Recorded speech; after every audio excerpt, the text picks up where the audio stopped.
Informe anual de Amnistía Internacional. Resumen sobre Venezuela. Información general. A principios de 2016, el gobierno declaró el estado de emergencia económica y lo ha extendido hasta ahora.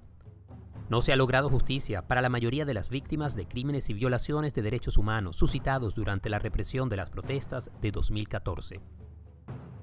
El hacinamiento y la violencia en las prisiones continuaron. Las sobrevivientes de la violencia de género enfrentan obstáculos importantes para acceder a la justicia. Defensores de derechos humanos y periodistas frecuentemente son víctimas de campañas de descrédito, ataques e intimidación. Opositores políticos y críticos del gobierno continúan siendo víctimas de medidas de encarcelamiento.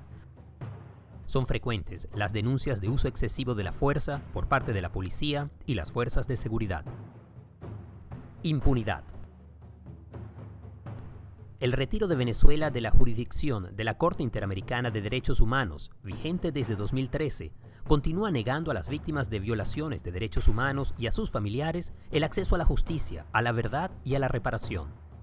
Los progresos fueron lentos para llevar ante la justicia a los responsables de torturas y otros malos tratos, así como del asesinato de 41 personas durante la represión de las protestas de 2014. Nadie ha sido llevado ante la justicia por los asesinatos de 8 miembros de la familia Barrios, ocurrida presuntamente a manos de la policía, ni por las amenazas e intimidación que sufre esa familia en el estado Aragua. Alcedo Mora Márquez, líder comunitario del estado Mérida, desapareció en febrero de 2015. Hasta la fecha, no se conoce el resultado de la investigación de su desaparición ni de sus denuncias. En marzo, 28 mineros desaparecieron en el estado Bolívar. En octubre, el Ministerio Público presentó un informe que revelaba que se habían encontrado sus cuerpos y determinado responsabilidades. 12 personas fueron sentenciadas. Durante el proceso del examen periódico universal, la fiscal general informó que 9 funcionarios habían sido condenados por varios delitos y que otros 18 estaban bajo investigación, a pesar de que se habían iniciado 298 investigaciones el año anterior. Uso excesivo de la fuerza. Han sido frecuentes las denuncias sobre el uso excesivo de la fuerza por parte de los cuerpos de seguridad, particularmente en la represión de protestas por la crisis de alimentos y medicinas, como el caso de Jenny Ortiz, quien murió por disparos de un funcionario en el estado Táchira. Según el Observatorio Venezolano de Conflictos Sociales, aproximadamente 590 protestas mensuales fueron registradas durante el año, en su mayoría relacionadas con el acceso a la alimentación, la salud y la vivienda. Defensores de derechos humanos. Defensores de derechos humanos siguen siendo objeto de ataques e intimidación por parte de medios de comunicación estatales y funcionarios de alto nivel del gobierno. Humberto Prados, director del Observatorio Venezolano de Prisiones, fue víctima nuevamente de amenazas e insultos, luego de publicarse una entrevista en la que comentó la crisis y la violencia en el sistema penitenciario. El defensor Rigoberto Lobo Puentes sufrió heridas en la cabeza y espalda por disparos de perdigones por parte de oficiales de la policía del estado Mérida. Los abogados Oscar Alfredo Ríos y Raquel Sánchez fueron atacados en Táchira por un grupo de encapuchados, quienes hirieron a la abogada y le destrozaron el parabrisas de su automóvil. Condiciones penitenciarias. Las prisiones se mantienen seriamente sobrepobladas. Según el Observatorio Venezolano de Prisiones, se ha superado en un 190% la capacidad de las cárceles. Empeoraron las condiciones de vida de los reclusos, incluyendo su acceso a alimentos y salud. La presencia de armas en poder de los prisioneros sigue siendo un problema que las autoridades no controlan. Según el informe anual de la Defensoría del Pueblo, 22.759 personas permanecieron en prisión preventiva en instalaciones policiales, dando lugar a superpoblación y propagación de enfermedades y violencia. Arrestos y detenciones arbitrarias. Las decisiones del Grupo de Trabajo de las Naciones Unidas sobre la detención arbitraria aún no se han acatado. El abogado Marcelo Crobato permanece bajo arresto domiciliario sin juicio, detenido en 2014, simplemente por ejercer su trabajo de representar a unas personas a las que les allanaron su vivienda. Emilio Baduel Cafarelli y Alexander Tirado Lara fueron trasladados en 3 ocasiones a centros de detención peligrosos, aumentando la preocupación por sus vidas e integridad física. Los miembros de la oposición, Coromoto Rodríguez, John Goycochea, Alejandro Puglia y José Vicente García, fueron arrestados en circunstancias y patrones de detención arbitraria. A pesar de ser civiles, Andrés Moreno Febres Cordero, Marco Trejo, James Matheson y César Cuellar, fueron arrestados y llevados ante tribunales militares por participar en la producción de un video para un partido político que había criticado al gobierno. Marcos Tejo y Andrés Moreno fueron liberados. Prisioneros de conciencia. Los opositores políticos y críticos al gobierno siguen enfrentando prisión. Leopoldo López fue condenado a 13 años y 9 meses de prisión. A pesar de la falta de pruebas creíbles en su contra, un tribunal de apelación desestimó un recurso contra su sentencia. El preso de conciencia, Rosmit Mantilla, fue liberado de prisión con medidas de presentación. Según el Foro Penal venezolano, más de 100 personas permanecen detenidas por razones políticas. Policía y fuerzas de seguridad. Las autoridades siguen sin publicar ni dar acceso a los datos oficiales sobre homicidios. El Observatorio Venezolano de Violencia reportó que el país tenía el segundo mayor índice de homicidios en las Américas. El Ministerio Público inició investigaciones sobre 245 muertes ocurridas en presuntos enfrentamientos armados con funcionarios durante operativos. El elevado número de víctimas civiles sugiere que los cuerpos de seguridad pudieron haber hecho un uso excesivo de la fuerza o realizar ejecuciones extrajudiciales. Durante un operativo de seguridad, 12 jóvenes fueron detenidos arbitrariamente en el estado Miranda.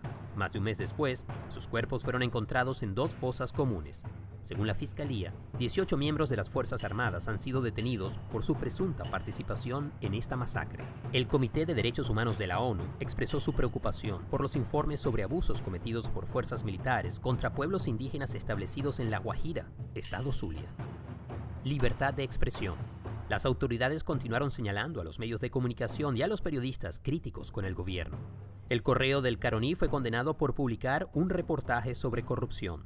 17 periodistas y trabajadores de los medios de comunicación que cubrían protestas por la falta de alimentos en Caracas sufrieron agresiones y robo de equipos. Violencia contra las mujeres y niñas. La aplicación de la legislación de 2007 que penaliza la violencia de género sigue siendo lenta debido a la falta de recursos. Las estadísticas del Ministerio Público indicaron que se habían recibido 121.168 denuncias de violencia de género en 2015. Para solo 19.816 de ellas se iniciaron procesos penales y en menos del 50% se concedieron medidas de protección civil como órdenes de restricción.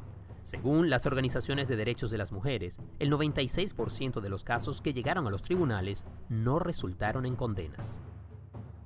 Derechos de personas lesbianas, gay, bisexuales, transgénero e intersexuales. La Asamblea Nacional aprobó la declaración del 17 de mayo como el Día contra la Homofobia, Transfobia y Bifobia.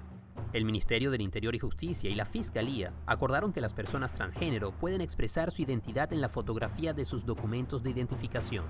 Sin embargo, no se avanzó en la posibilidad de ajustar su nombre, género y otros detalles para corresponder a su identidad percibida, ni en tipificar los crímenes de odio basados en orientación sexual, identidad o expresión de género. Derechos sexuales y reproductivos. El acceso a los anticonceptivos fue cada vez más limitado debido a la escasez de medicamentos. El aborto es penalizado, exceptuando casos cuando la vida de una mujer o niña esté en riesgo. Según un informe del Fondo de Población de las Naciones Unidas, la mortalidad materna en el país se ubica en 95 muertes por 100.000 nacidos vivos, significativamente más alta que el promedio regional de 68 por 100.000 nacidos vivos. Derechos de pueblos indígenas. No se han cumplido las disposiciones legales para garantizar la consulta a los pueblos indígenas sobre asuntos que afectan sus medios de subsistencia. Se registran denuncias de criminalización de defensores de derechos indígenas y ambientales. Activistas han alertado sobre el impacto en el medio ambiente indígena por proyectos mineros en la región meridional conocida como el Arco Minero. La aprobación para estos proyectos se otorgó sin el consentimiento libre, previo e informado de las comunidades de la zona. Derechos a la salud, escasez de comida y medicinas. La crisis económica y social en el país continuó empeorando.